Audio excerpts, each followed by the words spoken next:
तो टैबलेट किसी अदृश्य चीज से टकराकर नीचे गिर जाता है। यह देख दोनों हैरान हो गए थे। उसका साथी तुरंत भागकर एक स्प्रे लाता है और जैसे ही हवा में छिड़का तो उन्हें हवा में एक पारदर्शी धातु की गेंद जैसी कोई चीज दिखती है। यह जानकर महिला तुरंत जनरल को फोन करके इसके बारे में बताती है। 24 घंटे के बाद एक सीक्रेट महिला अधिकारी सीक्रेट बेस पर पहुंच जाती है और उनसे उसे अदृश्य चीज के बारे में पूछती है। आदमी का कहना था कि वो उसके सामने ही पड़ी है और जनरल को सामने कुछ भी पड़ा हुआ दिखाई नहीं दे रहा था। फिर जैसे ही आदमी ने लाइट बंद करी तो नीली लाइट में वो दृश्य चीज दिखने लगी थी। यह एक विशाल अंतरिक्ष एलियन यान था। जनरल जेब से एक तस्वीर निकालती है जिसमें इसी यान की फोटो थी। जनरल तुरंत यान को सील करने का आदेश देती है। जल्द ही एक आदमी एक दिन उस सीक्रेट बेस पर पहुंच जाता है जहां पर अंतरिक्ष यान रखा हुआ था जो उसको खोजता खोजता यहाँ तक पहुंच गया था। दरअसल यह आदमी एक एलियन था जो इंसान का रूप लेकर धरती पर रह रहा था। 3 महीने पहले जब यह एलियन धरती पर आ रहा था तो इसके यान पर बिजली गिरने से वो बर्फीली पहाड़ियों में दुर्घटनाग्रस्त हो जाता है, जिसके बाद एलियन इंसान का रूप लेकर शहर में रहने लगा था। लेकिन फिर कुछ दिनों बाद एक पर्वतारोही की अजीब मौत के कारण कुछ लोगों को अंतरिक्ष यान का मलबा मिल जाता है जिन्होंने गलती से यान का इंजन चालू कर दिया था। और जब इसकी जानकारी एलियन हैरी को मिली तो वो तुरंत रहस्यमय ट्रैकर से यान का मलबा ढूंढने लग जाता है क्योंकि वो नहीं चाहता था कि मलबे से उसका राज खुल जाए। वो अपनी पहचान छुपाने के लिए जल्द से जल्द यान को ठिकाने लगाना चाहता था। अगले दिन उसके घर एक पुलिस अफसर आकर बताती है कि उसके घर के पास एक लाश मिली है। यह सुनकर एलियन घबरा जाता है क्योंकि वो लाश शायद उसी इंसान की थी जिसको मारकर उसने उसका रूप लिया था। पर उसके लिए अच्छी बात यह थी कि पुलिस वालों को सिर्फ लाश का एक पैर ही मिला था और बुरी बात यह थी कि टूटे पैर का डीएनए टेस्ट होने वाला था जिससे पुलिस को पता चल जाएगा कि यह पैर आखिर किसका है। इसके लिए एलियन हैरी पुलिस से पैर को जांच करने के लिए मांग करता है। शेरिफ ने उसकी बात मान ली थी क्योंकि इस इलाके में सिर्फ यही एक डॉक्टर था। अपने राज को छुपाने के लिए हैरी एक नवजात बच्चे की थोड़ी सी त्वचा लेकर शेरिफ को पैर के नमूने के रूप में भेज देता है, जिसके बाद एलियन लाश को उठाकर घर में छुपा देता है। लेकिन जब शेरिफ उससे मिलने आया तो पुलिस का कुत्ता अचानक सूंघता हुआ सीधा बेसमेंट में चला जाता है जहाँ कुत्ता फ्रीजर को खोलने की कोशिश कर रहा था। यह देख शेरिफ को थोड़ा सा शक होने लगता है और फ्रीजर को खोल देता है, लेकिन उन्हें फ्रीजर में सिर्फ खाने के पैकेट ही मिलते हैं। दरअसल एलियन ने लाश को पैकेट के नीचे छुपा रखा था। इस समस्या के हल के बाद एलियन हैरी चैन की नींद लेता है और वो भूल गया था कि मेयर का बच्चा उसके लिए ज्यादा मुसीबत बन सकता है क्योंकि जिस दिन लड़के को एलियन की असलियत का पता चला था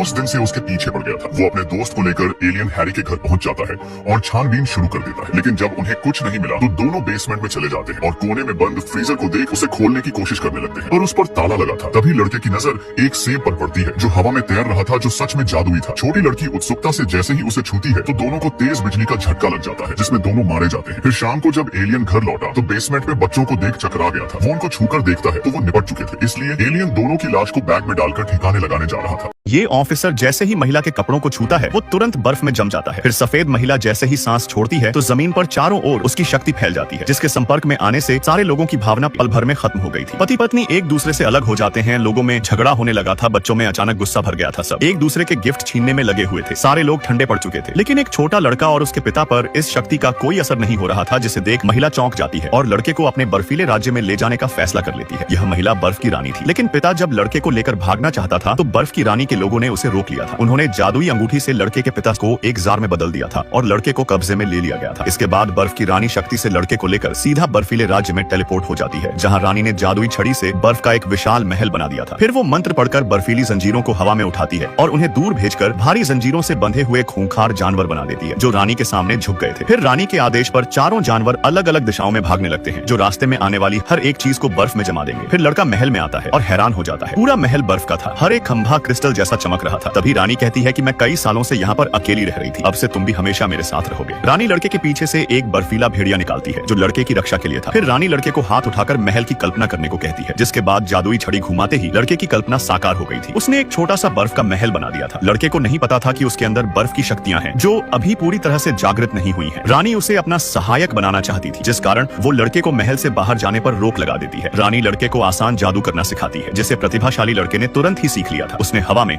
एक बर्फ का गोला तिरा दिया था जो धीरे धीरे बड़ा होता जा रहा था। लड़का महल से बाहर जाना चाहता था, जिस कारण गुस्से में उसके आसपास बर्फ की शक्तियां फैलने लगी थी। यह देख रानी अपनी बर्फ की शक्ति से लड़के के अंदर की सारी मानवीय भावनाओं को जमाकर ठंडा कर देती है। इस महिला ने टैबलेट फेंका